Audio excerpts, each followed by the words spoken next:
بسم اللہ الرحمن الرحیم اللہم صلی وسلم وبارک علی حبیبک سیدنا مولانا محمد وآلہ وصحابہ اجمعین۔ پچھلا سبق آپ کو یاد ہوگا، اس سبق میں قرآن مجید کی آیت لا تحرک بہ لسانک لتعجل بہ کی تفسیر اور اس کے پس منظر کے متعلق حضرت عبداللہ ابن عباس رضی اللہ تعالی عنہ کی روایت یہ پیش کی گئی تھی جو سامنے اسکرین پر آپ دیکھ رہے ہیں۔ روایت کا مکمل حاصل بتلا دیا گیا تھا۔ اب روایت کی اس مضمون سے تطبیق کرتے ہوئے بعض الفاظ کی ضروری توضیحات پیش کی جائیں گے۔ سعید ابن جبیر کہتے ہیں کہ عبداللہ ابن عباس رضی اللہ تعالی عنہما نے اللہ کے قول لا تحرک بہ لسانک لتعجل بہ کی تفسیر کے سلسلے میں کہا کہ رسول اللہ صلی اللہ علیہ وسلم یعالج من التنزیل شدتاً، عالج یعالج معالجتاً، اس کا معنی ہے کسی چیز کو مشقت سے حاصل کرنا یا کسی چیز کے تحمل میں مشقت محسوس کرنا۔ آپ صلی اللہ علیہ وسلم قرآن مجید کے نزول سے شدت محسوس کرتے تھے۔ وکان مما، یہ مما روبما کے معنی میں ہے۔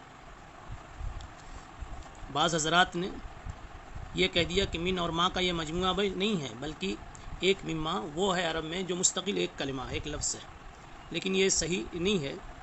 صحیح بات وہی ہے کہ یہ من اور ما کا مجموعہ ہے اور روبما کے معنی میں ہے۔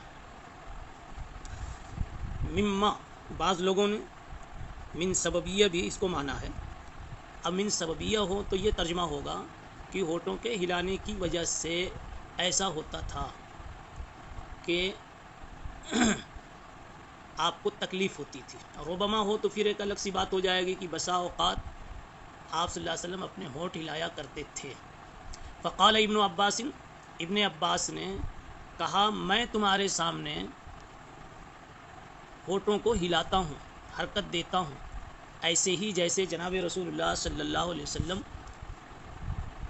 حرکت دے رہے تھے۔ چنانچہ ابن عباس نے دکھایا حرکت دے کر کے، اور پھر سعید ابن جبیر نے اپنے شاگرد موسیٰ ابن ابی عائشہ کو کہا کہ میں تمہارے سامنے حرکت دیتا ہوں جیسا میں نے دیکھا ابن عباس رضی اللہ عنہما کو حرکت دیتے ہوئے۔ تینوں نے بھی حرکت دی۔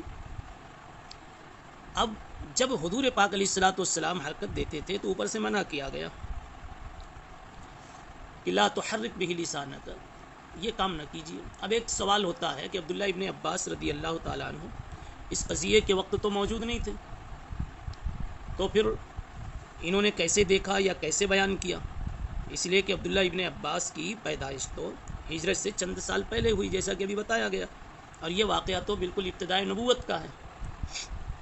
تو اس کا جواب یہ ہے کہ ممکن ہے حضور پاک صلی اللہ علیہ وسلم نے کسی وقت اپنی اس کیفیت کو ان سے بیان فرمایا، اور اس بات کو مسند ابو داؤد طیالسی میں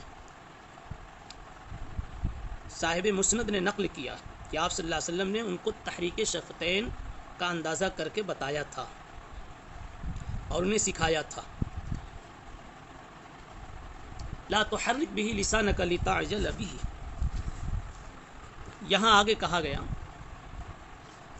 کہ ان علینا جمعہ وقرآنہ، جمع کر دینا دل میں یہ بھی ہماری ذمہ داری، آپ کے سینے میں محفوظ کر دینا۔ یہاں سے ہی پتہ چلتا ہے قرآن مجید محفوظ رہے گا، آپ اس کی فکر نہ کریں۔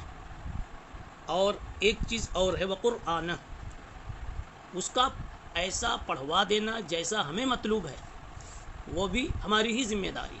فَإِذَا قَرَأْنَاهُ فَاتَّبِعْ قُرْآنَهُ، اس لیے جب ہم پڑھیں تو آپ ہمارے پڑھنے کے بعد آپ پڑھا کریں، اور جب ہم پڑھتے رہیں یعنی جبریل جب سنائیں تو اس وقت آپ دھیان سے سنیں اور چپ رہیں۔ تو ہمارے پڑھنے کی طرح سے آپ پڑھیں۔ اس سے پتہ چلا کہ پڑھنے کا انداز اور لہجہ بھی وہی مطلوب ہے جو آسمانی ہے، اور اسی کو تجوید کہتے ہیں۔ اس لیے جب تک آدمی کی تجوید درست نہ ہو، حروف کی ادائیگی میں مخارج اور صفات درست نہ ہو، اس وقت تک اس نے قرآن کے پڑھنے کا گویا حق ہی ادا نہیں کیا۔ اس لیے قرآن جب اللہ پڑھوائیں گے تو اس کا حق مکمل کرتے ہوئے، قرآن کا حق دیتے ہوئے پڑھوائیں گے، یعنی تجوید کے ساتھ۔ اس سے یہ پتہ چلا کہ ہر انسان کو قرآن مجید اس طرح پڑھنا چاہیے جیسے مطلوب ہے، یعنی تجوید کے ساتھ۔ تو وہ قرآن میں فتب قرآن میں تجوید کی اہمیت بھی چھپی ہوئی ہے۔ ثم ان علینا بیانہ، اس کا مشہور معنی یہی ہے کہ جو کچھ ہم نے آپ کے سامنے پڑھ دیا اس کو پھر آپ کے دل میں محفوظ بھی کر دیا، اب ہماری ذمہ داری ہے کہ ہم اس کا بیان بھی آپ کو سکھلا دیں گے۔ بیان کہتے ہیں تفسیر کو، یعنی جو کچھ قرآن مجید میں مجملات ہوں گی، مبہمات ہوں گی، ان کو واضح کر دیں گے اور اس کی تفسیر آپ کے دل میں ڈال دیں گے۔ اس کے آگے فرماتے ہیں ثم ان علینا ان تقرأہ، یعنی اس کی تفسیر یہ ہے کہ ہمارے ذمے ہے کہ ہم آپ کو وہ پڑھوا دیں گے۔ یعنی بیانہ کا ایک معنی تو وہ بتایا کہ بیانہ بمعنی تفسیر ہے، لیکن اب حضرت ابن عباس رضی اللہ عنہ نے یہاں بیانہ سے مراد آپ کا لفظی تلفظ لیا، پڑھنا مراد لیا کہ ہم نے اس کو ایک مرتبہ آپ کو پڑھ کر سنا دیا، اب ہماری ذمہ داری ہے کہ آپ اس کو آگے بھی بار بار پڑھتے رہیں گے، ایسا کچھ نہیں ہے کہ آپ اس کو بھول جائیں گے۔ اب یہ ذمہ داری اس طرح سے بھی ادا کی گئی کہ جبرائیل امین تشریف لاتے تھے ہر سال رمضان شریف میں، قرآن مجید کا دور کرتے تھے۔ یہ اس حدیث سے متعلق چند جزوی باتیں تھیں جو رہ گئی تھیں، وہ پیش کر دی گئی۔ اب دوسری حدیث دیکھیے۔ اچھا، اس حدیث کی جو مناسبت ہے بدء الوحی سے، وہ بھی ظاہر ہے۔ مناسبت یہ ہے کہ یہ ہونٹوں کی تحریک کا مسئلہ اور پھر اوپر کی ساری گفتگو کہ آپ اس کی فکر نہ کریں، ہم سب کام کرا دیں گے، یہ بالکل ابتدائے وحی ہی میں سب کچھ پیش آیا تھا، اور بدء الوحی کا سے مراد بدء امتدادی اور اس کی مبادیات مراد تھی، اس لیے اس حدیث کو اس کے ساتھ مناسبت ظاہر ہے۔ اس کے علاوہ کیف کو اگر استعظام کے لیے لیا گیا تھا، اور اس اعتبار سے آپ دیکھیں مناسبت کوئی عظمت وحی کا بیان بھی اس میں، اس لیے کہ عظمت ہی کا یہ اثر تھا کہ آپ صلی اللہ علیہ وسلم یعالج من التنزیل شدتاً، آپ کو تکلیف محسوس ہوتی تھی اور جلدی جلدی آپ اس کی عظمت ہی کی وجہ سے دہرانے کی کوشش کرتے تھے۔ تو یہ اس اعتبار سے اور اس زاویے سے کیف استعظام کے لیے لے کر کے بھی اگر مناسبت تلاش کریں تو مناسبت ظاہر ہے۔ وبه قال حدثنا عبدان قال اخبرنا عبد الله قال اخبرنا يونس عن الزهري قال وحدثنا بشر بن محمد قال حدثنا عبد الله قال اخبرنا يونس ومعمر نحوه عن الزهري۔ یہ ہا سے پہلے بھی زہری ہے اور ادھر ابھی جہاں پڑھ کر کے آپ رک گئے وہاں بھی زہری ہے، تو یہ ہائے تحویل کے ساتھ دو سندیں امام بخاری رحمۃ اللہ علیہ نے اس روایت کی سنائی آپ کو، اور زہری پر دونوں سند پہنچتی ہے۔ تو زہری اس سند کے اس روایت کی سند کے مدار اسناد ہے۔ اس میں جو ابدان ہے اس کو ایک مرتبہ آپ یاد کر لیجئے کہ یہ ابدان کون ہے۔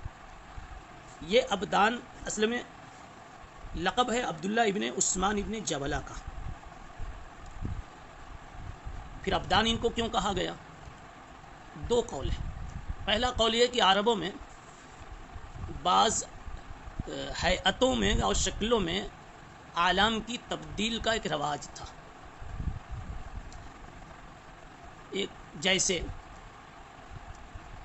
سمدان کہتے تھے سمد سے نکال کر، حمدان کہتے تھے احمد سے نکال کر، وہبان کہتے تھے وہب سے نکال کر، تو آگے الف نون لگا کر کے بولتے تھے عبدان، حمدان، سمدان۔ وہب ابن بقیہ واسطی کو وہبان کہا جاتا ہے۔ تو اسی طریقے سے یہ تغیر اسم کے ساتھ ابدان کے لقب سے مشہور ہو گئے، ورنہ نام تو صحیح عبداللہ۔ دوسرا قول یہ ہے کہ ان کی کنیت ہے ابو عبد الرحمن، نام عبداللہ، کنیت ابو عبد الرحمن، دونوں میں عبد عبد ہے، تو دو عبد جمع ہو گئے، اس لیے اب کہنے والے نے ان کو ابدان کہہ دیا۔ بعضوں نے ایک تیسری بات بھی کہی ہے جو تیسرے ہی نمبر پر ہے کہ عبد تو ان کے نام کا جزو ہے، عبداللہ کا عبد ہے، اور ان کے والد کا نام عثمان ہے، وہاں سے الف نون لے لیا تو ہو گیا عبدان۔ واللہ اعلم بحقیقت الحال۔ یہ روایت حضرت ابن عباس رضی اللہ تعالی عنہ تک کی سند سے آ رہی ہے. زہری کے بعد نام ہے اخبرنی عبید اللہ ابن عبداللہ عن ابن عباس رضی اللہ عنہما قال قال رسول اللہ صلی اللہ علیہ وسلم. سند میں جو ابدان نام آیا تھا ان کے اوپر جو نام ہے وہ عبداللہ. یہ کون عبداللہ ہے؟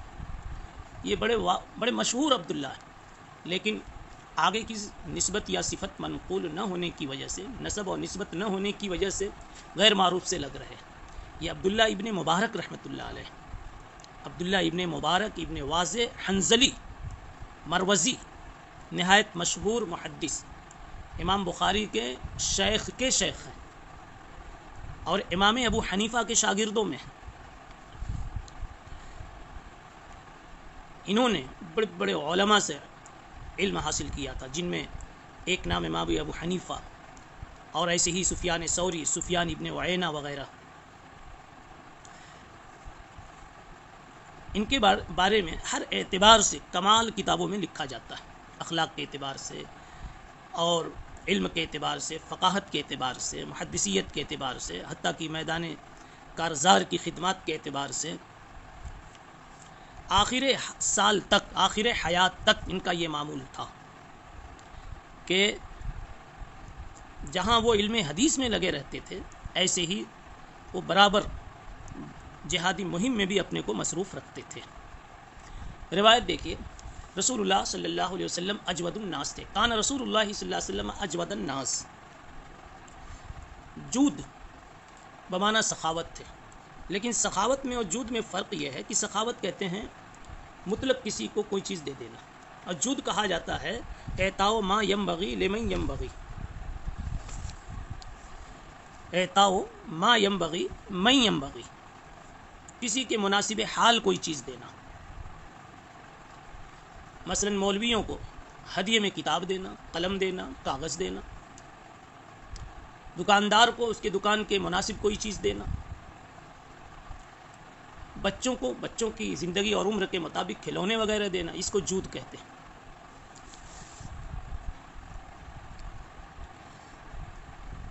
علامہ تھانوی رحمۃ اللہ علیہ، اور یہ تھانوی علامہ محمد اعلیٰ تھانوی، یہ فرماتے ہیں کہ جود میں ایک اور صفت موجود ہے، یعنی سخاوت اور جود میں ایک اور فرق ہے کہ سخاوت تو مطلق ہے، اور جود جو ہے اس میں یہ قید ہے کہ بغیر کسی غرض کے دینا. اعطاء ما ینبغی لا لعوض لا لغرض ولا لغایہ، بغیر کسی مقصد کے یوں ہی دے دینا، اپنی کوئی غرض شامل حال نہ. رسول اللہ صلی اللہ علیہ وسلم لوگوں میں سب سے بڑے سخی تھے، اور رمضان شریف میں اور زیادہ بڑے آپ سخی ہو جاتے تھے جس وقت جبرائیل آپ سے ملاقات فرماتے تھے. اور رمضان کی ہر رات میں جبرائیل امین آپ کے پاس آتے اور قرآن کا دور کرتے تھے. اس وقت رسول اللہ صلی اللہ علیہ وسلم تیز چلنے والی ہوا سے بھی زیادہ خیر کی سخاوت کرنے والے ہوا کرتے تھے. دو باتیں اس میں بیان کی گئی. حضور پاک صلی اللہ علیہ وسلم سارے انسانوں میں سب سے بڑھ کر سخی تھے، جیسے ہر وصف حسن میں، ہر خوبی میں، ہر کمال میں آپ سب سے بڑھ کر تھے، ایسی جود و سخا میں بھی سب سے بڑھ کر تھے. دوسری بات، جبرائیل آپ سے رمضان میں ملتے تھے اور قرآن مجید کا دور کرتے تھے. اور رمضان، تیسری بات ہے کہ رمضان میں آپ کی سخاوت اور بڑھ جاتی تھی. یہ چند باتیں اس حدیث میں بیان کی گئی. حضور پاک صلی اللہ علیہ وسلم کی سخاوت کے بہت سارے واقعات سیرت کی کتابوں میں منقول ہیں.